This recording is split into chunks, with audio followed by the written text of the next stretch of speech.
a man who took a silly environmentalist scare and turned it into a trillion-dollar industry.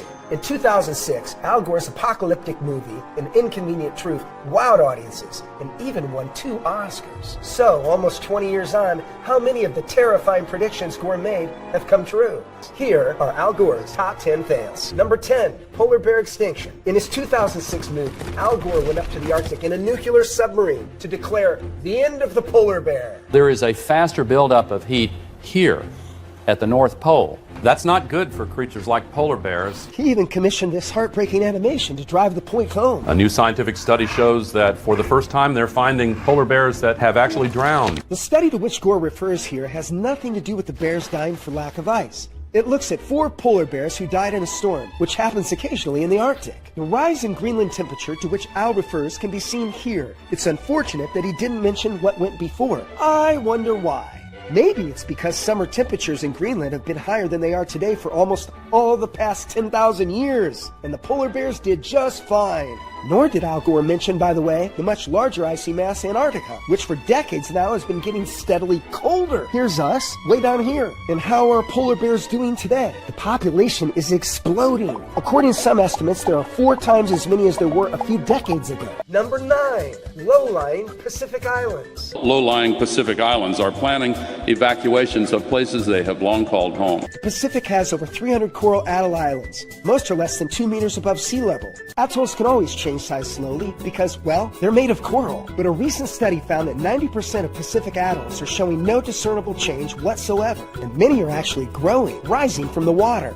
And as for the inhabitants fleeing, the population is expected to grow from 11 to 17 million by 2050, a rise of 60%. Number 8, Lake Chad. This is Lake Chad, once one of the largest lakes in the world. It has dried up over the last few decades to almost nothing. Al made his claim about this Central African lake in his film An Inconvenient Truth. It's true that in the decades after 1970 it shrank at a faster rate, but that was because the 5 African countries that straddle the Chad Basin were siphoning off river water before that water could reach the lake. Nothing at all to do with climate. Thankfully, those African countries are getting their act together, and today the lake is 15% bigger than it was when Gore made his wild and inaccurate claim. Number 7, droughts. Major cities in North and South America, Asia, and Australia are nearly out of water due to massive drought. He claimed that major cities were fast running out of water because of increasing droughts. But look at this graph from The Lancet. It shows areas of the world affected by severe meteorological drought from 1900 to today. And the trend is very clearly down. Sorry, Al. And sorry to the kid who had to sit through the speech. Number 6,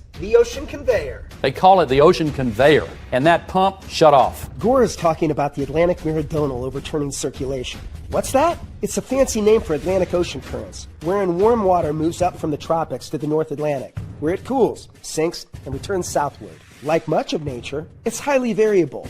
But since Al is keen to follow the science, he will have been relieved to read a recent major study published in Nature. One that reemphasizes that the ocean conveyor changes naturally over time, that there is no evidence that it is collapsing, or that any changes, current or recent, are due to human activity. Number 5, a 20-foot sea level rise. Sea level worldwide would go up 20 feet. Al dazzled his audience in An Inconvenient Truth with high-tech maps projecting a 20-foot rise in sea levels in the near future, a truly biblical deluge. By the time of Al's follow-up film, An Inconvenient Sequel, his 20-foot prediction seemed mysteriously to have shrunk. This is a major crisis. Projected sea level rise in South Florida, possibly 7 feet or more. So, have we witnessed a sudden recent increase in sea level? According to official data, there's a slow rise in sea levels, but it started a century or more before CO2 levels started to take off, and the rate of change hasn't altered. There's no indication whatsoever that human activities are affecting sea levels at all. What's more, sea levels change all the time. Here's sea level change from 2,000 years ago to today.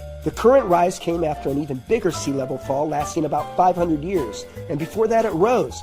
All natural. Number 4, Hurricane Katrina. Hurricane Katrina, a Category 4 megastorm that slammed into New Orleans and killed over 1,300 people in August 2005.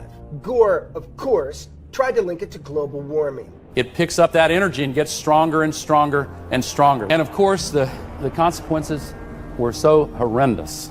But here's the record of landfalling hurricanes in the U.S. over the last 120 years. I'm afraid, Al, in all that time, there has been no increase either in the number or intensity of landfalling hurricanes in the U.S. In fact, the number of U.S. hurricanes is massively down compared to the 1940s. Perhaps Al can explain that to us if he makes another movie.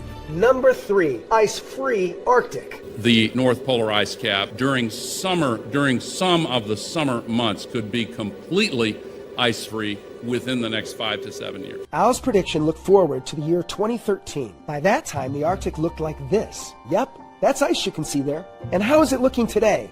You guessed it. There's ice at the poles, by the way, because we're bang in the middle of the late Cenozoic Ice Age. Al's just trying to scare us. Again. Number 2, Mount Kilimanjaro. Back to Africa and the continent's highest mountain. But not for long, says Al. Within the decade, there will be no more snows of Kilimanjaro. Al made that claim in 2006, and it's one he's had trouble letting go of. Maybe I should show before and after pictures of Mount Kilimanjaro, Seth. Oh, that's right, I did that, and it didn't work. It didn't work because you were wrong, Al. Here's a picture of Mount Kilimanjaro today. Say, what's that white stuff at the top? Number 1, a nuclear holocaust. Big Al didn't actually predict we'd all be destroyed in a nuclear holocaust. But we can't help notice that a trailer for his film features an atomic bomb going off. 600,000 Hiroshima-class atomic bombs. The only thing being vaporized is Al Gore's reputation. So, that's my top 10 Al Gore fails.